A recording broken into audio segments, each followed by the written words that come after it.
ನಮಸ್ತೆ. ಕ್ರಮಾನುಗತ ಬೋಧನೆಯ ಹಂತಗಳು.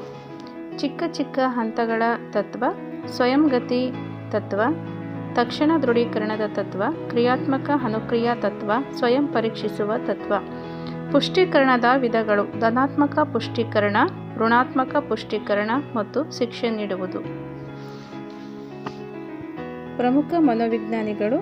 ಕೊಯ್ಲರ್ ಅವರು ಹೇಳಿದಂತೆ, ಒಳನೋಟ ಕಲಿಕಾ ಸಿದ್ಧಾಂತದಲ್ಲಿ ಪ್ರತಿಪಾದಕರಲ್ಲಿ ಒಬ್ಬರಾದ ಕೊಯ್ಲರ್ ಚಿಂಪಾಂಜಿಯ ಮೇಲೆ ಪ್ರಯೋಗವನ್ನು ಕೈಗೊಂಡರು. ಅದರ ಹೆಸರು ಸುಲ್ತಾನ್ ಎಂದು.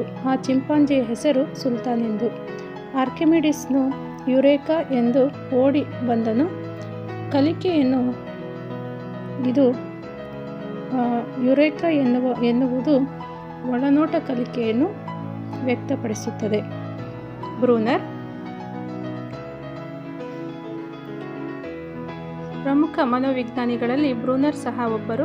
ಅನ್ವೇಷಣ ಕಲಿಕೆಯ ಪ್ರತಿಪಾದಕರು. ದ ಪ್ರೋಸೆಸ್ ಆಫ್ ಎಜುಕೇಷನ್ ಎಂಬ ಪುಸ್ತಕವನ್ನು ಇವರು ಬರೆದಿದ್ದಾರೆ. ಪಿಯಾಜೆ ಅವರ ಜ್ಞಾನಾತ್ಮಕ ವಿಕಾಸದ ಸಿದ್ಧಾಂತದಿಂದ ಪ್ರಭಾವಿತರಾದವರು ಬ್ರೂನರ್. ಹೊಸ ಒಳನೋಟ ಪಡೆಯಲು ಅನುಕೂಲವಾದ ರೀತಿಯಲ್ಲಿ ಸಾಕ್ಷ್ಯಾಧಾರಗಳನ್ನು ಪುನಃ ಸಂಘಟಿಸುವ ಪರಿವರ್ತಿಸುವ ಕ್ರಿಯೆಯೇ ಅನ್ವೇಷಣೆ ಎಂದು ಹೇಳಿದ್ದಾರೆ. ಅಧ್ಯಾಪಕನಿಂದ ಯಾವ ಮಾರ್ಗದರ್ಶನವನ್ನು ಪಡೆಯದೆ ಅಥವಾ ಸೀಮಿತ ಮಾರ್ಗದರ್ಶನ ಪಡೆದು ಕಲಿಕೆಯ ಗುರಿಯನ್ನು ವಿದ್ಯಾರ್ಥಿ ಸ್ವತಃ ಸಾಧಿಸುವಂತೆ ಮಾಡುವ ಬೋಧನಾ ಸನ್ನಿವೇಶಗಳನ್ನು ಅನ್ವೇಷಣ ಕಲಿಕೆ ಎನ್ನುವರು.